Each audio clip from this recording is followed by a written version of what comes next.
Por mais que a gente saiba que união estável já é considerado um casamento, todo mundo fala isso, né?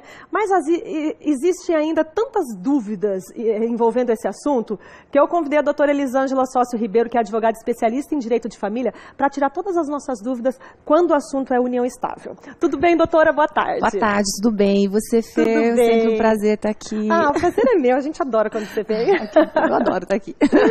Doutora, união estável é um estado civil? Não, não é. Se a gente for falar em termos legal, assim, né, legal. O que é estado civil? Solteiro, casado, viúvo. Divorciado também não é estado civil?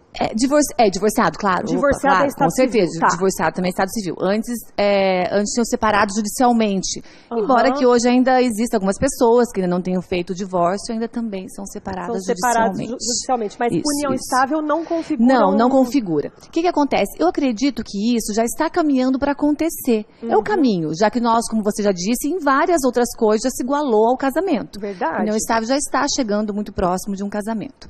Então, assim, tanto que o nosso Código, Processo Civil Novo, quando a gente vai fazer a petição inicial, já tem determinação dizendo para a gente declarar se a pessoa vive ou não em união estável.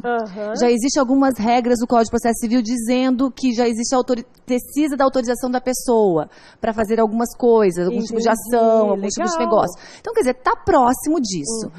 Jurisprudência já tem decisões dizendo, inclusive, há um tempo atrás eu li uma decisão do STJ dizendo para incluir na certidão de óbito o termo estado de convivente. Olha! Né?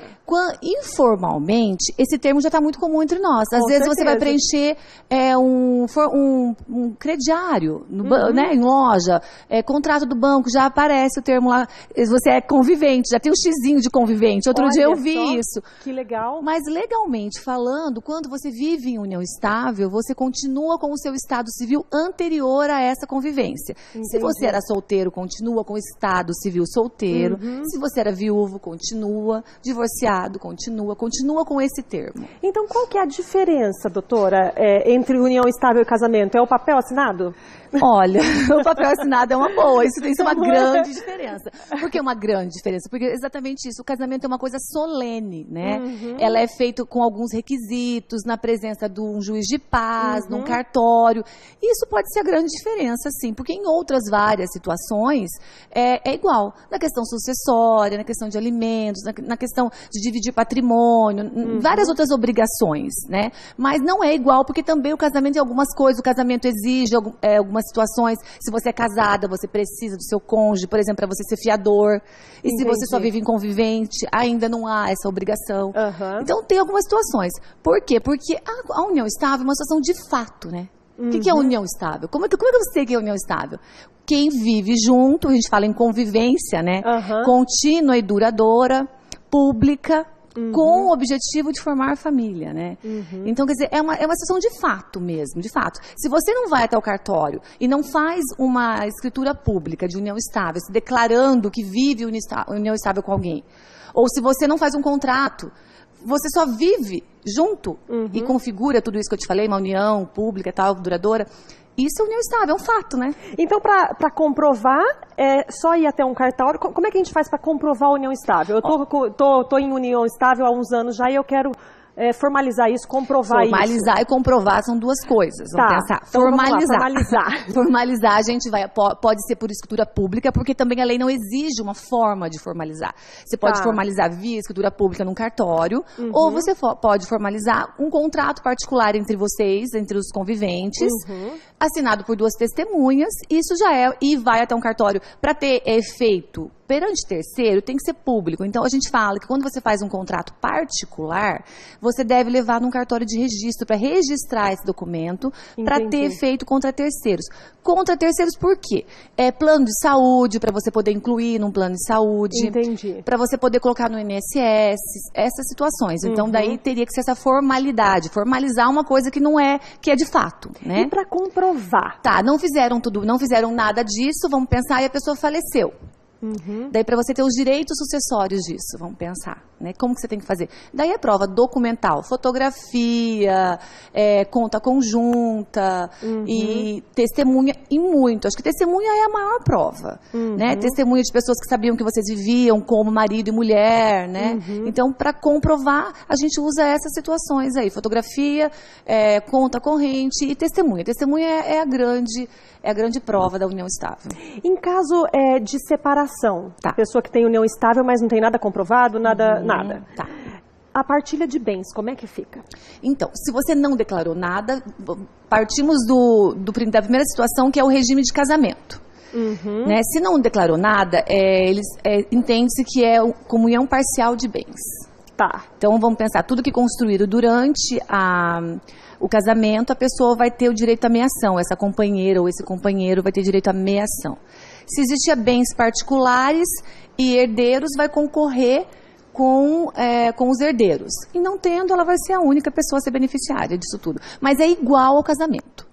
A questão sucessória, principalmente agora, recentemente, com o julgamento do STF, ficou igual à questão sucessória. Antigamente tinha diferença. Era uma grande situação entre você casar ou manter união estável. Existia diferença. Porque o companheiro não está escrito, não é na regra da sucessão, não tem escrito companheiro, só cônjuge. E existia um artigo 1790 que estabelecia a sucessão do companheiro. Esse artigo foi considerado inconstitucional, consequência, o companheiro veio para o mesmo artigo que trata do casamento, então ficou igual. E a questão dos filhos? Filho de união estável e filho de um casamento, tem os mesmos direitos? Os mesmos, não pode ter diferenciação alguma, né? A Constituição Federal nos garante essa igualdade. E casais homoafetivos? Pode ter união estável? Podem, tranquilamente, configura a união estável, demonstrando a existência, como eu te falei, porque é fato, né? É fato. Então, mas podem, inclusive, fazer documento de união estável, podem ir até um cartório. Hoje em dia é igual essa situação, não tem diferença alguma. Qual que é a dúvida, Tati? Quem que está perguntando? Os bens? Quando separa. E os bens? Os bens, como é que fica? Os bens vão seguir as mesmas regras para o casamento, né? Então vai levar em consideração. Se não fez nenhum documento estabelecendo o regime de bens, porque quando você faz a escritura pública, ou você faz o contrato, nesse contrato você pode estabelecer várias coisas, dentre elas o regime que vocês estão optando para essa união estável.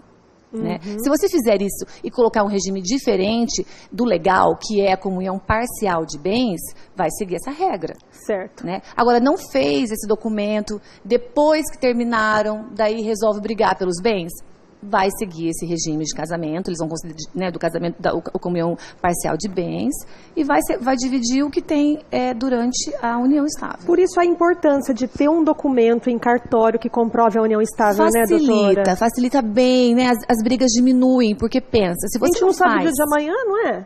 Se você não faz esse documento, a pessoa que viveu com essa pessoa, tanto faz se for para divorciar ou se for a questão de morte, vai ter que provar essa união estável. Então já faz isso em vida, já não vai ter dor de cabeça no futuro. Porque, né, quem tá e isso é muito caro, doutora, para fazer. Quem quiser formalizar isso, é o preço de uma escritura pública. Eu não vou saber exatamente o preço, mas é o preço. Mas não é caro. Não é caro. Uma coisa exorbitante, assim. Não é caro, né? Vão os dois até lá, porque quando você faz documento, você vai na hora do amor ainda, vamos pensar? É verdade. Você vai na hora do amor, né? Vamos juntos oficializar a nossa relação afetiva, né? A gente já tem uma relação afetiva, vamos realizar juntos isso. Então, vocês podem, inclusive, planejar. Falar, olha, não é justo a gente dividir tudo, você tem a tua coisa, você tem os seus bens, eu tenho os meus, podemos separar, não queremos misturar. Ok, fazemos tudo da melhor forma possível. Se não faz isso e vai só na hora da briga... daí é BO. Entendeu? É BO na certa. Doutora Elisângela, muito obrigada. A gente sempre adora quando você vem. Olha, o meu telefone tá tocando, gente. Tem gente me ligando, o WhatsApp bombando. Você vai ter que voltar para continuar a gente combina. Vamos combinar. Obrigada, viu? Beijo, obrigada.